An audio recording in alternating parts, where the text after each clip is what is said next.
Mateus, de forma prática, o que é estar dentro da Umbanda? Cara, se fosse pra resumir em uma palavra, eu diria, servir ao diabo sem imaginar que eu estava servindo ao diabo. Acho que essa seria a forma mais prática, porque quando eu entendi o que eu estava fazendo ali, e tive uma experiência genuína com Cristo, de poder ter uma experiência assim, a minha base é a Igreja Presbiteriana do Brasil, né, IPB. Então, num momento de louvor, bem tranquilo, onde não rolava nenhum glória a Deus, um aleluia, não tinha nada extraordinário. Deus tocou no meu coração de uma forma extraordinária que a escama caiu do olho. E aí eu entendi que eu estava servindo ao diabo durante aquele período e que a partir daquele momento, daquela experiência que eu estava tendo com Jesus ali dentro da igreja, eu iria me tornar um soldado de Cristo. Se eu estava servindo a demônios ali dentro, então a partir de agora eu ia servir plenamente ao Senhor. Então, para mim, estar na Umbanda de uma forma prática foi servir aos demônios em vez de estar servindo ao Senhor. Entendi. Eu quero falar bastante sobre a questão do teu período pós-Umbanda, que eu acho que muita gente deve ter dúvidas sobre isso. Eu tenho dúvidas sobre isso. Sim. E se você puder esclarecer, é lógico.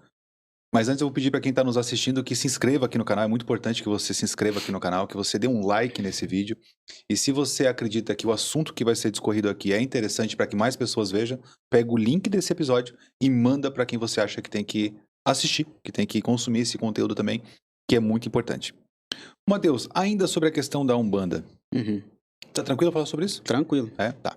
Então eu vou entrando no assunto aqui, tá? Vamos lá. Porque a gente olha, a gente vê e consome, vê pessoas falando sobre a Umbanda, que, cara, é um movimento de Deus, eles são monoteístas também, acreditam num único Deus. Aí tem os orixás são como se fosse para a Igreja Católica os santos. Vou fazer uma analogia aqui um pouco besta, tá? Mas depois me corrige. Uhum. Por que estar na Umbanda era um problema? Por que estar na Umbanda é do demônio e não é de Deus? Então, se nós analisarmos historicamente como a Umbanda foi iniciada no Brasil, que veio, né, o culto aos orixás é original da África. Então, eles vieram pelos escravos. Então, quando chegou os escravos no Brasil, e lá nos Senhores do Engenho, a gente vai voltar ali muitos anos atrás, eles começaram ali nas senzalas a adorar os orixás. Quando os senhores do engenho chegavam e viam eles adorando aos orixás, e em tese boa parte dos senhores do engenho eram do catolicismo, e viam ali os assentamentos daqueles orixás, cara, isso aí é coisa do demônio. E aí começaram a bater nos escravos e a proibir eles de adorar os orixás. O que eles fizeram? Eles pegaram as imagens dos santos católicos, fizeram elas ocas, que aí vem o ditado santo do pau oco, e colocaram os assentamentos dentro desses santos. O assentamento daquele orixá, da Iemanjá, do Oxum, pegava aquele assentamento, fazia um assentamento pequenininho, colocava dentro da imagem. No caso de Iemanjá, era Nossa Senhora dos Navegantes. Colocava ali no altar da senzala e estavam adorando Iemanjá. Só que o senhor de engenho, quando chegava, vinha Nossa Senhora dos Navegantes. Ah, não, é o santo da Igreja Católica. Deixa eles rezar aí do jeito deles, eles estão fazendo umas músicas diferentes, uns negócios diferentes, mas deixa ali, é santo, tá tudo, tá junto. E aí eles foram. E aí acontece esse sincretismo do candomblé, dos orixás, com o catolicismo aí. Porque aí eles começaram a fazer os assentamentos dentro de cada santo. Então, aquele santo que era parecido com aquele orixá, que aí para quem é da Umbanda, do candomblé, religiões de matriz africana, aquele orixá, ele é tido como um semideus, um pequeno deus, vamos dizer assim. E aí as entidades, né, o que são mais cultuadas na Umbanda, que tem o processo de incorporação, são pessoas que já viveram nessa terra há alguns anos atrás e estão voltando aqui o espírito delas para pagar um karma. Então, como que isso, né, se conecta com o que eu falei de estar servindo aos demônios? Se a gente olha biblicamente, não existe essa ideia de que uma pessoa que morreu vai ter que vir à Terra, voltar à Terra para pagar um karma. Então, o cristianismo ele não defende o karma. A Bíblia vai dizer, ao homem após a morte ou vai para o céu ou vai para o inferno. Não tem um meio termo. Não tem como pagar uma dívida para buscar se tornar um ser super evoluído, ao ponto de não precisar mais vir à Terra. Então, quando eu entendi isso, eu falei, peraí, se eu não tenho uma segunda chance, né, olhando para, se a gente for fazer uma análise de todas a maior parte das outras religiões, além do cristianismo, todas elas vão nos dar uma segunda chance. Então, o espiritismo, a pessoa vai reencarnar, e aí dentro do espiritismo vem a Umbanda, vem um pouco do candomblé, com algumas doutrinas, alguns dogmas diferentes, o hinduísmo. Então, 99% das outras religiões, elas nos dão uma segunda chance. Porém, se nós cristãos estamos certos, nós não temos uma segunda chance. Ou vai para o céu ou vai para o inferno. Não tem como eu tentar pagar um karma, tentar fazer uma coisa boa depois que eu morrer. Não. Morreu, acabou. E a palavra do Senhor vai dizer isso. Né? O próprio Jesus vai dizer isso, ele vai usar a parábola do rico e do Lázaro, onde ele vai falar que morreu, o Lázaro estava lá no céu, no seio de Abraão, e o rico estava lá no inferno, em trevas espessas. Então, quando eu entendi isso, eu falei assim, mas peraí, se aquilo que eu incorporava não era um espírito de uma pessoa que já morreu há não sei quantos anos, quem que eu estava incorporando? E aí olhei para a Bíblia e falei, cara, é demônio isso daqui. E aí, quando a gente pega o histórico não, a gente pega a história da Bíblia e vai estudar sobre angiologia, né, que são anjos e demônios, a gente percebe que, sim, os anjos de luz, os demônios podem se passar por anjos de luz. Então, eles podem vir com uma roupagem. Então, o que o demônio faz? Para enganar as pessoas, eles vão vir com uma roupagem. Lá no kardecismo, ele vai vir como um médico, um advogado, alguém bem letrado, e vai psicografar uma carta. Na Umbanda, ele vai vir como uma entidade, uma pombagira, um Zé Pilintra, um preto velho. E aonde ele quer ir e ele precisa fazer algo, ele vai usar aquela roupagem, até chegar dentro de uma igreja e se passar por um anjo de luz. Só que ele vai estar enganando alguém. Então, quando essas escamas caíram dos meus olhos, eu falei, cara, não faz sentido. Ou eu estava incorporando demônios, eu estava cultuando demônios, achando que era algo bom, achando que era Deus, por mais que tinha uma imagem de Jesus, uma imagem de Nossa Senhora ali no altar, eu não estava adorando a Deus verdadeiramente. Porque Deus, ele não divide a honra e a glória dele com ninguém. Se o Senhor não divide a honra e a glória dele com ninguém, ele não vai dividir com entidade, né, com orixá, ele não vai dividir com ninguém. Então, eu não posso servir a dois senhores. Eu tava achando que tava... Porque quando eu entrei, né, eu vou até voltar um pouco, como que eu entrei na Umbanda? Fica bem à vontade. Né? Vamos lá. Eu cresci no berço evangélico. Eu cresci, como eu falei, na Igreja Presbiteriana do Brasil, lá em Anápolis, Goiás. Meus pais, né, sempre me criaram dentro da igreja. Eu sou crente de berço, né, aquele famoso crente de berço. Mas eu era convencido, eu não era convertido. Então, cresci no meio, muitas das vezes eu era obrigado a ir pra igreja, que minha mãe e meu pai me obrigavam. Não, tem que domingo é dia de ir pra igreja. Não se vira, moleque, vai se arrumar e vamos pra igreja. Então, eu cresci nesse meio. Só que quando chegou na adolescência, como bom adolescente rebelde, acabei me desviando. Ajudei um amigo meu a organizar as primeiras raves da minha cidade lá, e aí dali fui afundando, né? E aí, na época, eu tava namorando com uma menina que ela tinha vários amigos que eram da Umbanda. E eu acabei me tornando amigo deles. E aí eu vi uma vela na encruzilhada, eu ia lá e perguntava pra eles, vi uma vela, o que é aquele negócio ali? Então eu acabava que fui tendo contato. E aí chegou num ponto que eu queria ir lá no terreiro, porque me falaram que alguém tinha feito macumba pra mim. Eu falei assim, eu tenho uns amigos que é macumbeiro, eu vou lá descobrir se fizeram mesmo. Eu fui e cheguei lá, fizeram uma limpeza espiritual em mim lá, que eu saí de lá, eu não senti o chão, eu tava flutuando. Uma sensação muito estranha, assim. Literalmente, eu tava andando, assim, dando passos e eu parecia que eu tava flutuando no chão. E aí, isso assim, depois que fizeram essa limpeza do caminho da onde era o terreiro até onde estava o carro, nesse percurso, e na hora que eu sentei no carro, eu não sentia o banco, parecia que eu tava flutuando, assim, no banco do carro. Aí eu peguei no braço do meu amigo, o que fizeram comigo, cara? Eu não tô sentindo o banco do carro, tem alguma coisa, fizeram alguma coisa comigo. Ele, calma, bicho, você já tem 20 e poucos anos, nunca fizeram uma limpeza espiritual no seu, agora você tá limpo, você tá leve por isso. Aí eu, limpeza? Então esse trem não é tão ruim, não. E aí comecei a estudar Umbanda. Comecei a estudar espiritismo. E aí um dia, uma amiga minha me liga desesperada, meia-noite, me pedindo ajuda, que ela tava num lugar, me explicou ali o endereço lá na minha cidade. E ela falou pra mim assim, eu tô ficando endemoniada e tá indo e voltando, me ajuda. Aí eu fui lá. Na época eu tinha uma moto, peguei minha moto e fui lá. Cara, na hora que eu chego lá, essa menina ficava endemoniada. E ela ia correndo e se jogava na grade, assim, do mercado, de cabeça. E eu tentando segurar, e orava, e fazia, e não conseguia. Até que eu liguei pra esse amigo meu, macumbeiro, que tinha me levado no terreiro. E ele foi lá me ajudar, e a gente conseguiu expulsar os demônios que estavam nela, que na verdade era uma legião. Naquele dia, a hora que a gente terminou toda... Isso já era 3 horas da manhã, ela me ligou, era meia-noite. Eu fiquei horas ali tentando e não consegui.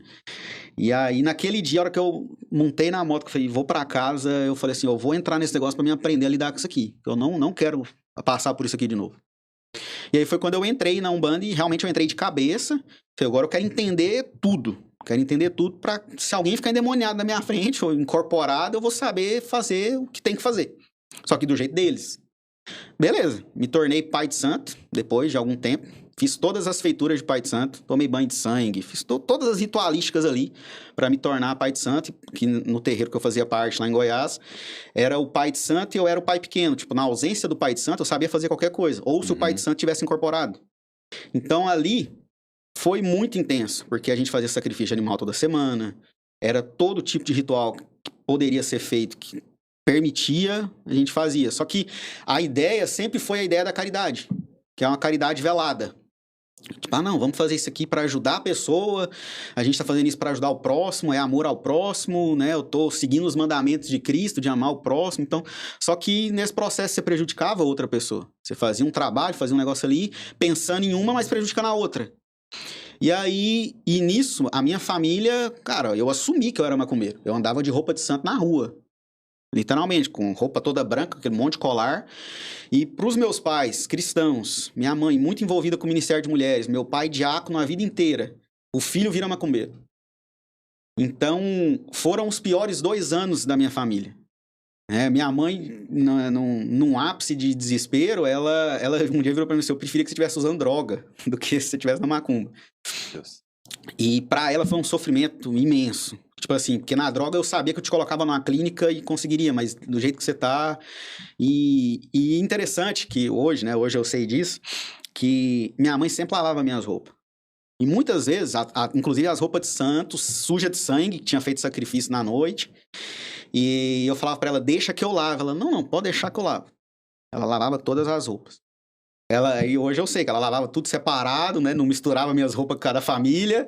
E orava. E orava. E orava. E na hora que eu colocava aquela roupa, Maicon, parecia que tinha pó de mico. Pinicava, mano. Mas pinicava. Que eu perguntava pra ela, mãe, você tá pondo pó de mico nas minhas roupas? Não é possível. Você é louco, me respeita que eu vou fazer um negócio desse com você? Tá maluco? Era as orações dela, o Espírito Santo já incomodando. E teve um episódio também que... Um dia, minha mãe, ela sempre me ligava. Então, tipo, por mais que eu passava, bem dizer, o dia todo no terreiro, ela todo dia dava 10 horas da noite, ela começava a ligar no meu celular perguntando que hora que vai chegar, se tá tudo bem, se tá precisando de alguma coisa. E aí um dia eu virei pra ela, ela ligou e ela falou assim, ei, que hora que você vem embora? Eu falei assim, mãe, pode dormir, não me espera, porque nós vamos virar a noite fazendo umas macumbas aqui e não tem hora pra acabar, não.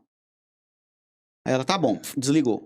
Hoje eu sei, né, que ela me contou, né, meu pai também contou, que naquele momento que eu desliguei, ela ajoelhou na sala de casa e começou a se bater, se esmurrar, e brigando com Deus. Aonde que eu errei? O que eu fiz pra isso estar acontecendo com esse menino? E se batendo ali, meu pai veio, correu, abraçou ela, falou assim, que eles se chamavam um ao outro de bem, né? Eu chamo minha esposa de amor, né? Mas lá em casa sempre foi o bem. Ô bem, ô bem.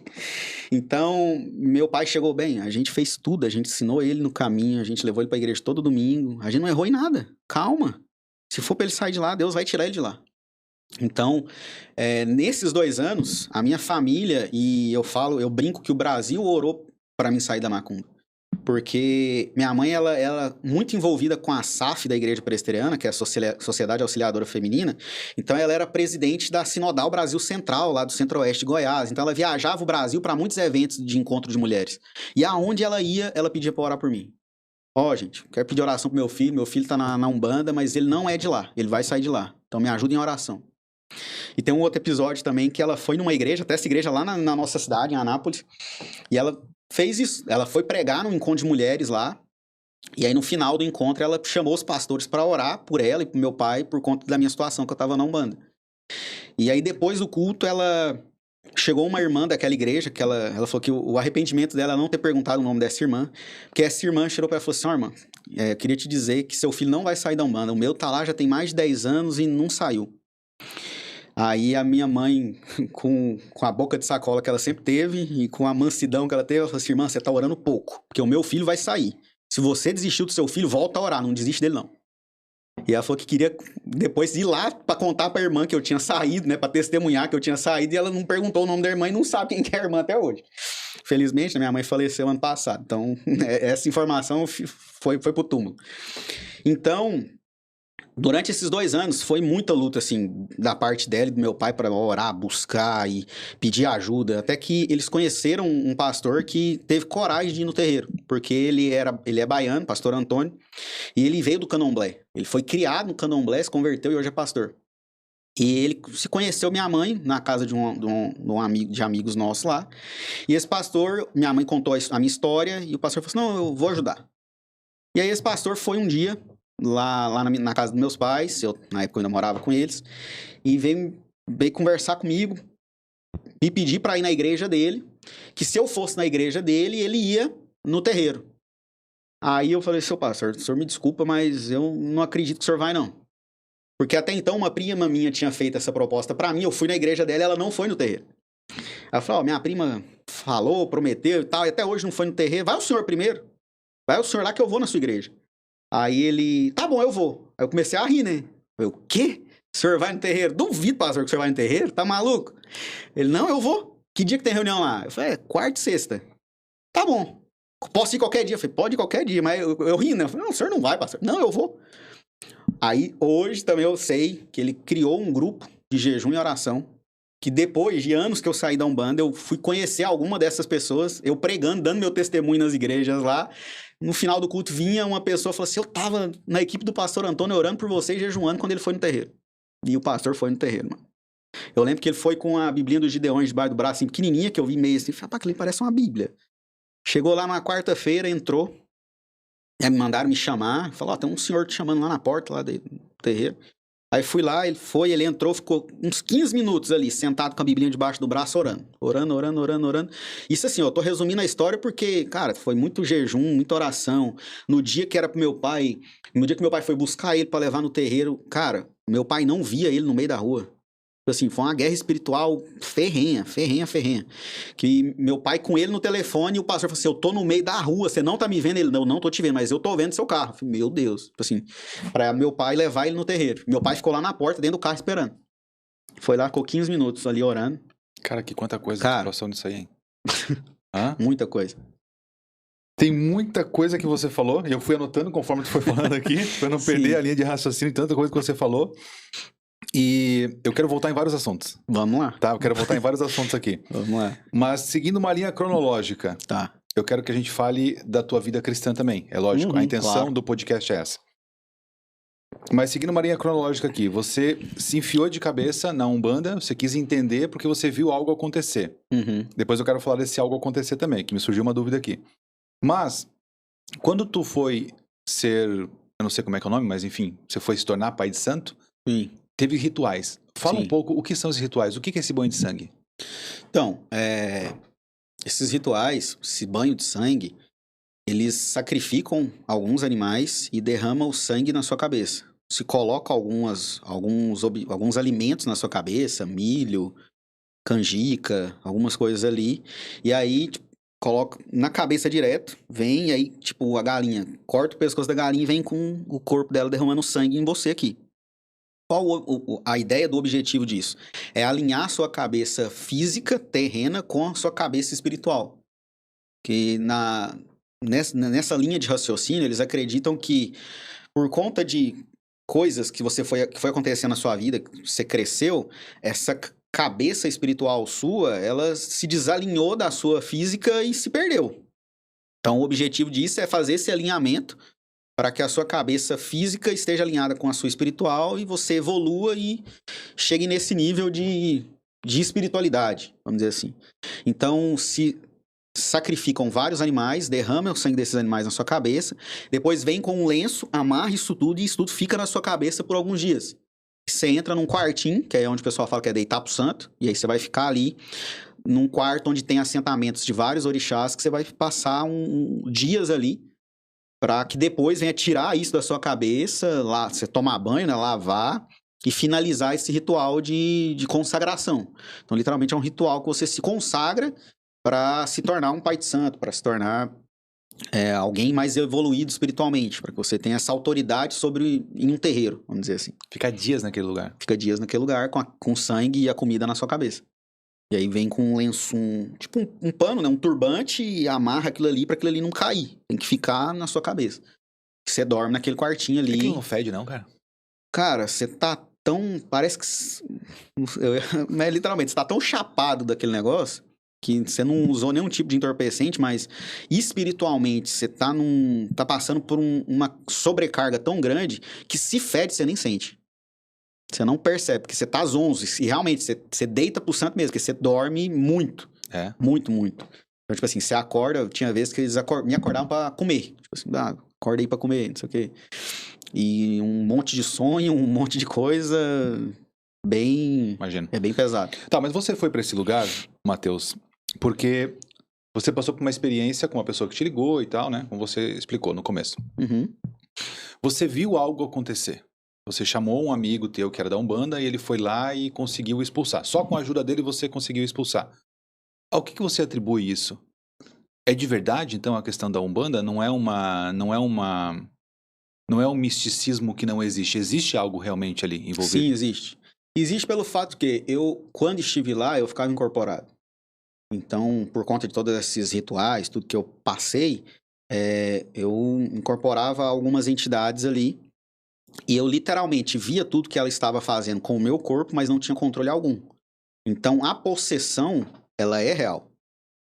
A Umbanda, acontece uma possessão ali de uma entidade tomar posse literalmente do corpo daquela pessoa? Sim, com certeza. Tem a parte do misticismo, tem a parte de que tem gente que usa isso para benefício próprio? Tem. Eu conheço e sei de pessoas que fingiam estar incorporadas para falar algumas coisas. Entendeu? Como tem malandro em todo lugar, né? Mas a possessão, ela é real, porque muitas vezes que eu estava, né, incorporado, vamos dizer assim, eu tentava fazer algo e eu não conseguia. Ou começava a falar coisas com a minha boca que não era eu mesmo falando. Então, essa possessão, quando existe uma possessão demoníaca, realmente o demônio toma posse daquilo. Porém, eu também acredito que a partir do momento que você aceita Jesus como seu Senhor e Salvador e tem realmente uma experiência genuína, não foi convencido como eu era, se realmente é convertido, o Espírito Santo passa a habitar em você. E a partir dali você não fica endemoniado mais. Porque algo santo, as trevas não vão entrar em algo santo, onde o Espírito Santo habita. Então, ao mesmo tempo que, tipo, isso me abriu os olhos, né? Claro que depois de ter vivido toda essa experiência, isso me abriu os olhos do quê? Quem realmente é convertido, quem realmente tem uma transformação genuína com Cristo, ele não vai ficar endemoniado. O demônio pode induzir ele, pode atrapalhar, tentar a pessoa. Agora, uma possessão mesmo de perca de controle, não, então peraí. Então você precisa realmente ter uma experiência com Cristo ainda. A possessão, tu pode atribuir isso aos anjos caídos, é isso? Isso. São os anjos caídos. Como a gente vai analisar biblicamente e historicamente, né, a história da humanidade, a gente vai ver esse tipo de possessão acontecer.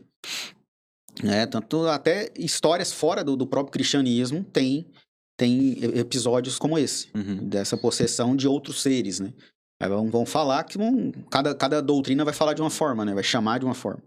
Se a gente for pensar, se a gente for analisar a questão de o candomblé, a Umbanda, na verdade depois eu quero te fazer essa pergunta também, mas a Umbanda, ela tá ali venerando e idolatrando orixás, que são mini-deuses, como você falou. Isso.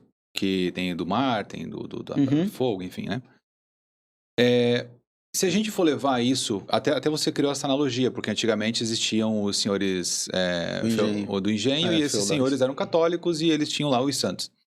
Então, a gente não tá falando que o catolicismo é basicamente a mesma coisa? Cara, é porque o catolicismo, ele realmente adora a pessoa. A imagem do santo ali é uma pessoa que viveu nessa terra e que teve uma vida de santidade. Que eles atribuem isso não, a pessoa é santa, que ela não pecou. Tá errado, que ela pecou. Não existe ninguém que não peca, né? Em pecado me concebeu minha mãe. Então, desde o dia que eu nasci pecando. Mas, eles estão adorando uma pessoa.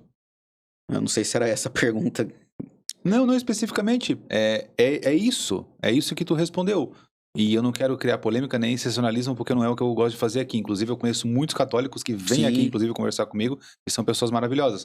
Mas é que se a gente for olhar a questão da Umbanda, beleza, a Umbanda ela é monoteísta, ela acredita no Deus. Uhum. Ela acredita que existe um Deus criador. Sim. Só que ela atribui algumas coisas a alguns orixás. Uhum. Que na analogia que nós estamos fazendo, existe um Deus, existe os santos, como a questão católica.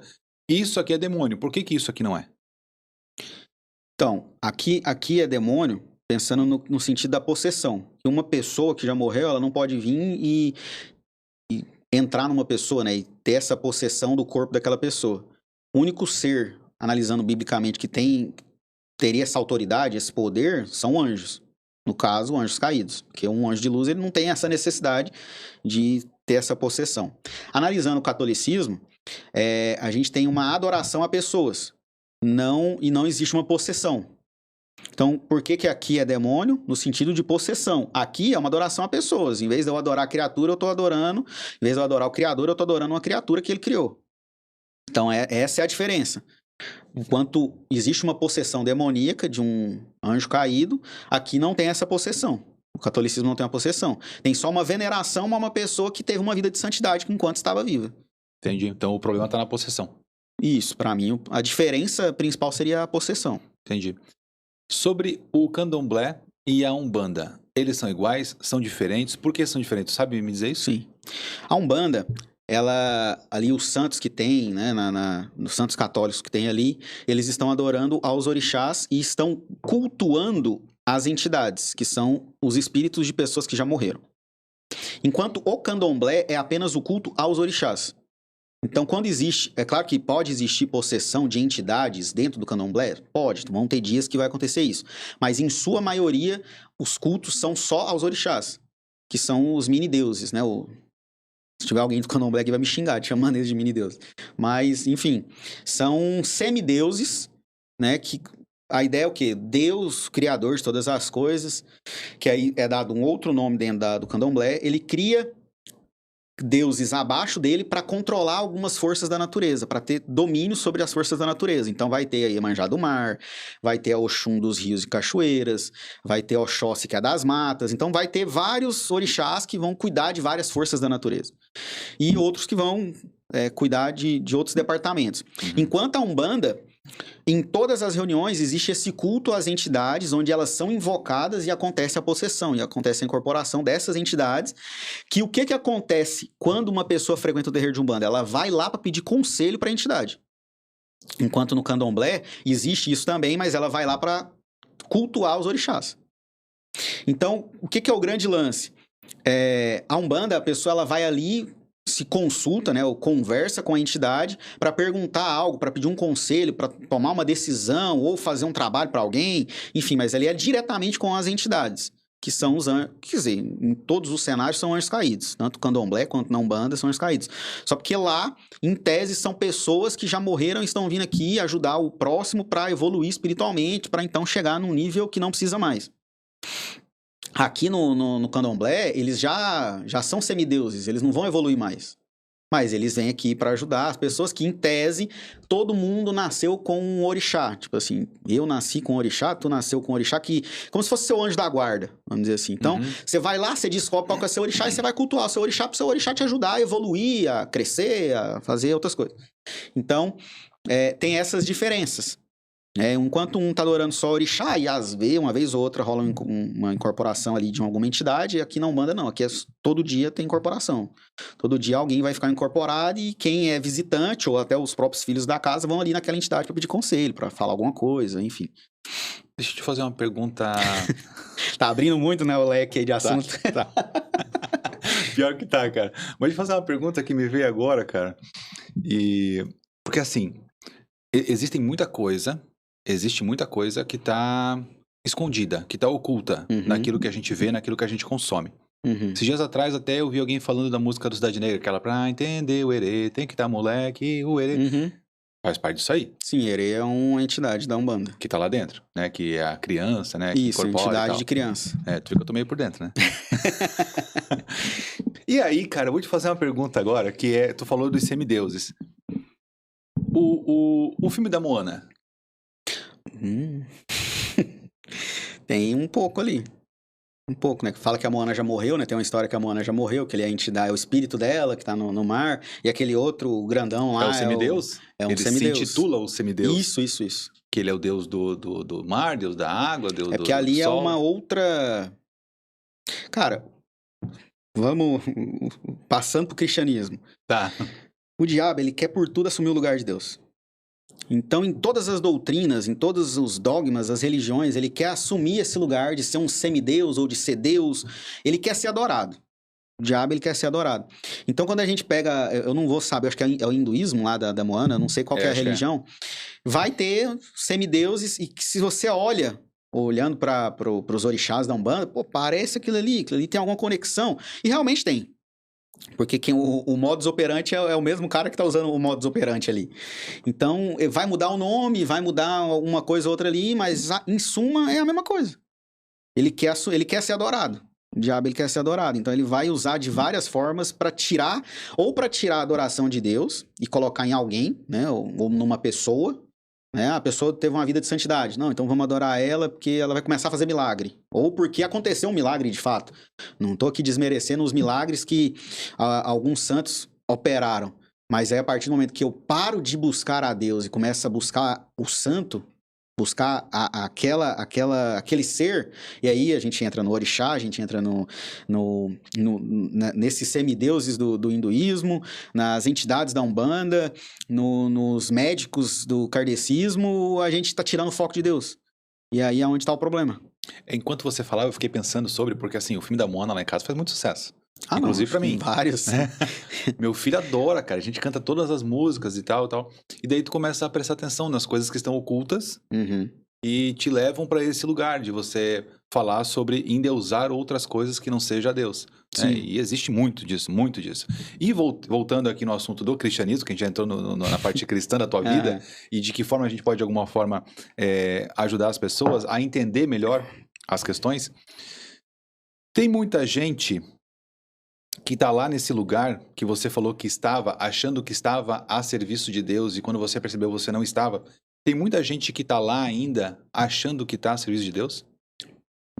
Uma boa parte, sim. Eles não estão com os olhos desvendados e enxergando o que eles estão fazendo? Tem pessoas que sim, que estão com os olhos desvendados e têm ciência do que está acontecendo, mas em sua maioria as pessoas não sabem.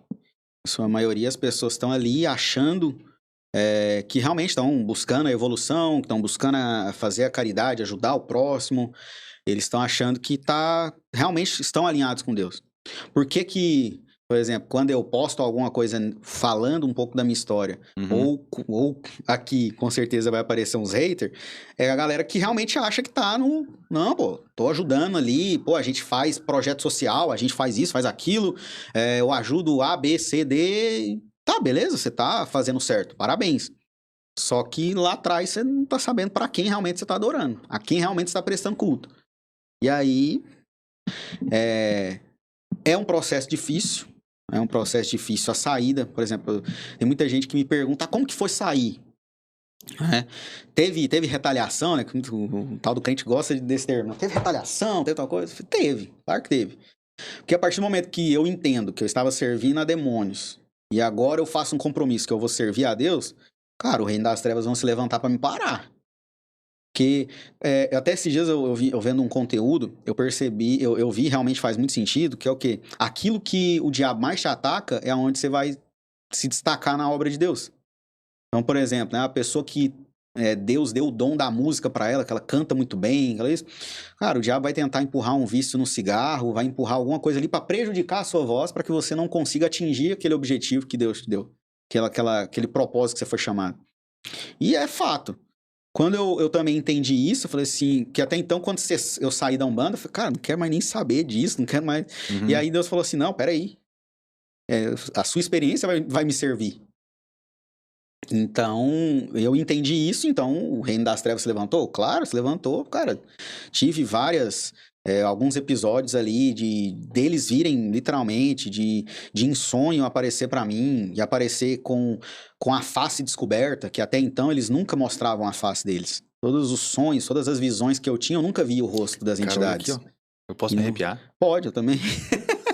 Então, num desses sonhos, que foi bem recente após eu sair, que eu tava, né, tendo esse queimar por Cristo, eles apareceram com o rosto descoberto, algo que eles nunca tinham feito e brabo, tipo assim, porque no sonho eu tava no terreiro pregando pra quem tava no terreiro. Pegar a palavra de Deus. Pregando a palavra de Deus, tipo assim, eu tava sentado assim nas fileiras como se fosse, tipo assim, tinha um salão ali onde eles ficam, e aqui tinha as cadeiras aqui onde o pessoal fica esperando pra ser atendido por eles. Eu sentado na primeira fileira, e eu virava pra pessoa que tava do meu lado, isso no sonho, e falava pra ela assim, isso é tudo demônio, você tá louco, o que você tá fazendo aqui, você tem que ir pra igreja, não sei o que, eu pregando pra pessoa. E aí a pessoa olhando pra mim, conversando comigo, e em um momento ela pega e olha pra frente assustada, assim, ó. E aí na hora que eu viro pra frente e olho, estão eles todos de frente pra mim, com o rosto descoberto, falando, você tá maluco, você tá pregando aqui dentro? Que aí eu acordei. No que eu acordei com que algumas pessoas, e que a ciência vai dizer que é como é que é o nome? Quando você acorda e não consegue se mover, que é o Tá. Eu tenho isso, cara. negócio do Faz sono. tempo que eu não tenho isso aí, mas eu tive isso Síndrome do muitas sono, vezes. alguma coisa assim. Eu não acredito que aquilo é essa síndrome do sono aí, que você não acorda, que seu corpo não acordou. Não, mano, tem um demônio em cima de você te segurando. E ali eu tentando falar, eu tentando mexer, e não conseguia. Quando minha mãe pôs a mão na maçaneta da porta, eu consegui falar mãe. Mãe, aí ela, o que foi? Feio. Hora que estão me atacando aqui. E eu tinha recém feito a cirurgia, então eu não podia nem me levantar rápido. Então eu fui levantando devagar e aí a gente começou a orar, expulsar, mandar embora, e aí acalmou. E aí minha mãe falou, o que foi? Eu falei assim, aconteceu um negócio que eu nunca vi. Eles nunca mostraram a cara pra mim, mas hoje eles mostraram. E eles estão pé da vida comigo aqui, porque no sonho eu tava pregando dentro do terreiro. Aí ela falou assim, não, Que loucura, eles vão atacar mesmo, mas E eles não acreditam na Bíblia, né? O que? A Umbanda? Acredita. Acredita na Bíblia? Acredita. Com palavra de Deus? Eles têm... A Umbanda, ela é muito sincrética. Então, vai ter a Umbanda que ela é mais sincrética com o espiritismo, com o kardecismo. Então, eles vão abraçar muito as doutrinas de Kardec. Tem a Umbanda que é mais com catolicismo, que aí vai muito pro catolicismo, reza Pai Nosso, Ave Maria, lê a Bíblia. Tem a Umbanda que é mais candomblé, que aí já não usa a Bíblia, mas é mais orixá, enfim. Então, mas em suma, eles acreditam no que a Bíblia diz, no que Jesus diz, mas não acreditam que Jesus é Deus, não leva a Bíblia como regra de fé e prática, né, como nós levamos. Então, eles têm essas diferenças. Em alguns terreiros ou centros espíritas, você vai chegar lá, vai ter uma Bíblia, eles vão ler um versículo da Bíblia, vão falar de Jesus, mas, por exemplo, para o Kardec, Jesus é um ser muito evoluído para a época dele, não é Deus. Entendeu? Eles leem a Bíblia, acreditam que Jesus veio, que ele foi um profeta, que ele foi um homem usado por Deus. Mas não que ele é Deus. Que ele é um ser evoluído para aquela geração. Aquela geração, ele veio, era um espírito muito evoluído para aquela época. Pô, acho que o Islã também é assim, né? Algo parecido. O Islã é um pouco parecido como profeta. Como na parte espiritual, né? Eles veem que Jesus era um profeta. Cara, como eu tô aprendendo coisa contigo, meu. Que bom, espero que todos estejam aprendendo. Cara, de verdade. Espero que as pessoas estejam aprendendo também bastante sobre tudo isso. Uma coisa que me chamou muita atenção de tudo que tu falou é que a Umbanda, o Candomblé, ela é real. A questão espiritual existe. A guerra espiritual, a incorporação, então, nada daquilo é teatro. De verdade existe, de verdade está por aí, as coisas estão acontecendo. Sim. Existe também a questão que o pessoal fala da macumba branca e macumba preta, aquela que faz mal, que faz bem. Existe isso? Existe. Eles falam, quer dizer, existe no fato deles falar, né? Mas, por exemplo, na raiz da palavra, a Umbanda seria a linha branca e a Quimbanda seria a preta. Mas o que diferencia isso? Por exemplo, dentro da Umbanda e das entidades, existem as falanges, que seriam o quê? Os tipos de entidade. Então, por exemplo, o preto velho é uma entidade de linha branca, que é o quê? É um preto, na ideia, né? Na ideia central ali, é um preto velho, um escravo que viveu na época da escravatura e que tá vindo aqui dar bons conselhos, evoluir e etc. Então, ele vai dar coisa boa, linha branca. Caboclo também, que é os índios, os espíritos de índios, que os indígenas que viveram na nossa terra, enfim. E aí vão ter várias linhas. E a mais famosa, vamos dizer assim, é a linha dos Exus e Pombagira. Que aí tem Zé Pilintra, Exu Caveira, Pombagira, tem Maria Padilha, Maria Mulambo, vai ter várias Maria. Que são da linha preta. Que é o quê? Eles vão fazer qualquer coisa por qualquer coisa. Essa seria a tese. Só que 99% dos terreiros de Umbanda também tem um dia do mês ali que vai ser o dia de Exu e Pombagira. É claro que nos terreiros de quimbanda, eles fazem qualquer coisa, pagando, tipo assim, qualquer coisa no sentido de que qualquer tipo de trabalho, macumba, se é pra matar os outros, se é pra prejudicar, se é isso, se é aquilo, enfim, eles vão fazer qualquer coisa. Enquanto na linha branca, em tese, não se faz nada pra prejudicar os outros, só pra ajudar. Só que, por exemplo, uma das coisas que acontece na linha branca, assim, tipo assim, eu não tô fazendo nada pra prejudicar a pessoa, mas eu vou lá e coloco o nome dela no mel pra ela ficar um docinho comigo. Então, não, mas não tem nada de errado nisso. É só pra ela ficar mais calma, ficar mais tranquila, mais doce comigo. Então, né, em tese eu não tô fazendo nada de mal pra ela, mas eu estou manipulando ela espiritualmente. Então, em tese, isso tá errado. Então, tem essa diferença do linha branca e linha escura, que aí na linha escura, os caras, eu quero que você arrebenta com a pessoa, ferra com tudo na vida dela. Aí a pombagira ou o Exu, então você tem que fazer isso, vai passar o trabalho que a pessoa tem que fazer, e aí ele vai fazer o resto. Só que um detalhe muito importante, que eu acho isso fantástico, é que na época do terreiro, que eu estive no terreiro, o pessoal de terreiro fala assim, que eu acredito que seria a sua próxima pergunta. Macumba pega? Eu ia falar isso agora. Mas de verdade funciona? Funciona, sabe por quê? Só funciona, isso eu tô falando que é frase de quem é do terreiro. Tá. Vai falar assim, só pega se a pessoa estiver fraca na fé. Isso é frase de terreiro. Cara, você pode perguntar pra qualquer macumbeiro, ele vai falar assim, macumba pega? Deixa eu mostrar aqui, mostra aqui, ó. Branca, preta e proteção. Quero fazer uma pergunta. Como é que eu me protejo disso sendo um cristão? Exato. Mantenha suas orações em dia, mantenha a sua fé no Senhor em dia, mantenha a sua fé ativa. Por que macumba em crente não pega? Porque o cara tá sempre orando, tá sempre lendo a Bíblia, tá jejuando, tá buscando, tá fazendo devocional. Não mexe. Por exemplo, tem 1 quilo de testemunha aí que se a gente for puxar, que fala assim, fui fazer uma macumba pro crente, não pegou. Não pegou porque não tá na brecha, irmão. Só pega em quem tá na brecha. E isso é fala de quem é de terreiro. É claro que nós, né, hoje sou pastor e tal, a gente que é do meio cristão, a gente fala, cara, não fica na brecha, vai orar, vai buscar Deus, não deixa brecha, literalmente. Porque, e se a pessoa fizer uma macumba pra mim, maior é o que está em nós do que o que está no mundo, então relaxa. Você acha que não faz macumba pra mim? Cara, olha, mano, é muito louco. Porque, tipo assim, eu fui casar com uma mulher, minha esposa, né, um beijo pra Bárbara, amo de paixão, mas o pai dela é macumbeiro, o pai dela é pai de santo. Ela vê, eu não vejo, eu sinto. Então, por exemplo, o pai dela é um cara que ainda tem escama nos olhos. Hoje ele aposentou da macumba, que hoje ele tá no asilo. Mas até alguns anos atrás, eu acordava de manhã, sabe aquela sensação pesada, aquele negócio assim, o que tá acontecendo? Na hora o Espírito Santo vinha falar assim, não, o pai dela fez macumba ontem. Mas pode ficar tranquilo. Aí, tipo assim, o Espírito Santo vinha, falava isso no meu coração, aí ela falava assim, amor, acho que meu pai fez macumba ontem pra nós. Aí eu falei assim, não, o Espírito Santo me falou que mesmo, ele fez macumba mesmo, mas tá tudo certo. Tipo assim, fez. Mas o quê? Lá em casa, gente, todo dia de manhã faz devocional junto, lê a Bíblia junto, ora junto. Então não vai pegar. Como eu sei também que lá no terreiro que eu era pai de santo, de vez em quando eles ainda lembram de mim. Aí manda algumas coisas lá. Aí eu olho e falo, beleza, valeu, estão lembrando de mim, né? Tá bom. Mas não vai pegar, por quê? Porque eu tô alinhado com Deus. Eu tô buscando ser cheio do Espírito Santo. Então, macumba pega? Pega em quem tá na brecha, em quem tá fraco na fé, quem não ora, quem não adora o Senhor como ele deve ser adorado. Né? Mas se você tá em dia, né, adorando o Senhor, lendo a Bíblia todo dia, indo na igreja sempre que possível, cara, não vai pegar. Não vai pegar porque, cara, o Espírito Santo tá em nós, né? O ensinamento que fica, né, para você que tá nos ouvindo e nos vendo é que o mundo espiritual, ele existe. E ele existe de verdade. Tanto para o mal, quanto para o bem. Exato. Ele existe, está aí, e a Bíblia fala sobre isso. A Bíblia fala sobre isso. Que o demônio está ao redor do mundo. Tentando nos tragar. Tentando nos tragar. Então, fica ligado. E agora o Matheus vai te passar aí 5 lições, mentira. Matheus, um método para não a macumba pegar. Eu queria que tu pudesse nos ensinar como é que eu me mantenho na fé, como é que eu me mantenho no Espírito Santo, que caminho que eu devo seguir para ter uma vida boa. Não estou falando de prosperidade aqui, estou falando de ter uma vida boa em Cristo. Sim. E não sofrer com esses ataques espirituais que estão por vir e vão vir de alguma forma. Sim. Independente se tem uma pessoa, né, fazendo macumba pra ti ou não, O inimigo, ele tá tentando de toda forma nos parar, né? Como eu usei o exemplo do vídeo aqui, que deu, o diabo, ele vai te atacar naquilo que Deus te deu como dom. Então, o diabo, ele vai tentar te parar de alguma forma.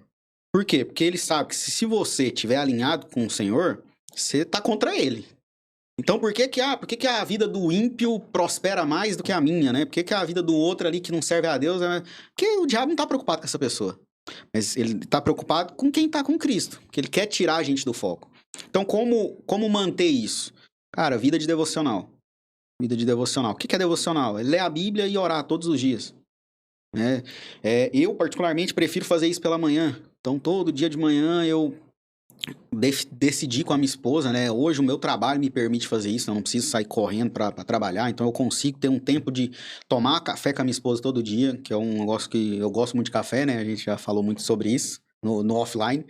Então, lá em casa, o momento do café é um momento sagrado. Por quê? Porque a gente vai ter esse tempo de mesa de tomar café junto e de parar para ler a Bíblia, orar, entender o que um e o outro estão passando, para a gente estar sempre alinhado, né? E sempre buscando estar alinhado com Deus. Então, que é o que a própria Bíblia diz do cordão de 3 dobras, né? Então, é eu, minha esposa e Deus. Então, a gente está sempre buscando estar alinhado com Deus, né? Depois que eu saí do terreiro, eu me tornei missionário, né? Depois fui ser ordenado pastor. Então, a minha esposa, ela casou sabendo disso, né? Eu já era missionário quando a gente se casou. Então, tanto que a gente já fez missões em outros lugares. Então, para a gente estar sempre alinhado, né? E claro que minha filha vai junto nesse rolê. Mas, cara, vida de devocional é buscar continuamente, buscar ler a Bíblia todos os dias. Eu não entendo. Continua, vai buscar uma alternativa para você entender, né? Uma informação importante que faz parte até de um dos conteúdos que eu tenho, né? De treinamentos bíblicos, é que a Bíblia, ela é tão viva. Só que para a gente entender o que a Bíblia diz, o Espírito Santo tem que iluminar a gente, iluminar a nossa mente para a gente compreender. E há algum tempo atrás, um comediante famoso aí, ele pegou e falou assim: mais eu leio a Bíblia, mais ateu eu sou. Claro, ele não tem o Espírito Santo. Então, ele falta a iluminação do Espírito Santo. A gente lê e entende o que a Bíblia diz porque o Espírito Santo nos permite. E um tempo atrás, eu fiz um experimento de ler 2 versículos durante uma semana. E testando o que Deus ia falar comigo em cada dia. E todo dia ele falava algo diferente. Todo dia o Espírito Santo ministrava algo diferente. Então, leu hoje, não entendeu? Tenta ler amanhã de novo. Às vezes amanhã o Espírito Santo te ilumina, ou você vai entender o mesmo versículo se você não entendeu. Né? Ou às vezes lê todo o capítulo. Porque às vezes o próprio contexto ali que está no texto, você vai conseguir compreender o que realmente está querendo dizer naquele versículo, né, que você leu.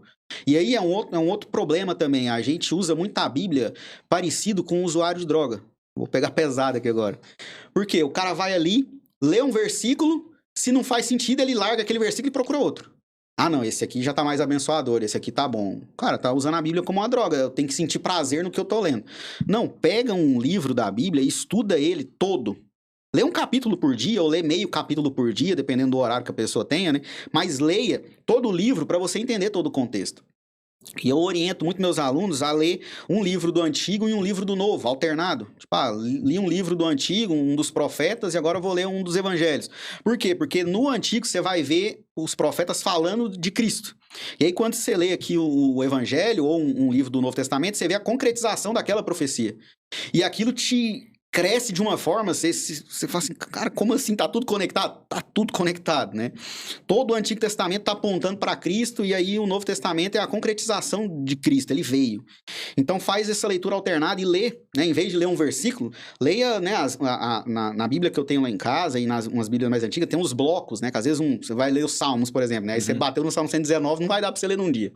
Mas ali tem um bloco, né? Tem aqueles blocos ali de versículos, lê um bloco ou lê um capítulo, para que você vai entendendo. Não entendi, tenta, né, durante o dia, ou se você conseguir tirar um tempo de estudo mesmo, que seria o ideal, pega ali, vai ler um comentário bíblico, vai buscar entender o que você não entendeu. É porque a Bíblia ela é tão fantástica, que lá em 2 Samuel, a Bíblia vai falar lá em 2 Samuel que Deus, né, algumas versões, né, as versões mais atuais, ela já mudou esse texto. Mas as versões mais antigas diz que Deus se arrependeu de ter constituído Saul como rei. Isso eu não vou me lembrar ali o capítulo certinho de 2 Samuel, só que no próprio capítulo, isso assim, esse versículo é no início, mas no próprio capítulo, lá no final, o versículo vai dizer assim, mas Deus não é filho do homem, não é homem para que minta, nem filho do homem para que se arrependa. Então, quando a gente vê esse arrependimento ali, não está querendo dizer o arrependimento humano, porque o arrependimento humano é quando eu erro. Então, Deus não errou, porque Deus ele não é homem para pecar. Então, o próprio capítulo vai nos responder que ele se arrependeu no quê? Quando arrependimento atribuído a Deus é de tristeza, é um lamento. Tanto que nas versões atuais, a gente pega na NAA, já não tem mais arrependo. Tem lamento. Lamento de ter constituído Saul como rei. E aí lá no final continua, mas Deus não se arrepende, né? Como homem. Então, a Bíblia ela é muito... ela não vai entrar em contradição. Então, se falou algo aqui, não muda ali. Não, ali vai reafirmar o que ele falou aqui. Sabe o que eu acho interessante dessa questão dos livros da Bíblia? Uma das passagens que me chama bastante atenção é a questão do eunuco ali, onde o Felipe tá passando do lado, e ele tá lendo Isaías, cara. Que é um negócio aqui de trás, já perto, que tá levando para Cristo, e ele tá lendo sobre aquilo de algo que se cumpriu, que também foi profetizado e tal. Sim. Eu acho fantástico aquilo, cara. Fantástico, fantástico mesmo. A junção das coisas é demais. Mateus, cara, muito obrigado, meu irmão. Eu que agradeço. Muito obrigado de coração, o papo passou rápido, você conseguiu explicar de uma forma muito didática, muito prática, muito simples, para que as pessoas pudessem entender. Então, glória a Deus pela tua vida. Amém. Né, que Jesus te recuperou, tu estás aqui. Sim. Por intercessão da tua mãe e do teu pai. A gente acabou nem falando muito deles. Eu sei que tem uma história linda por trás disso tudo aí. E a gente pode abordar nos próximos episódios. Eu quero muito que tu volte aqui, se você topar. Claro. Independente das pessoas escreverem ou não, eu vou chamar o Mateus de novo, você gostando ou não. Mas se você gostou, escreve aqui no comentário, que é muito importante. Mostra que você gostou, que aí dá uma ênfase maior aí. Exato.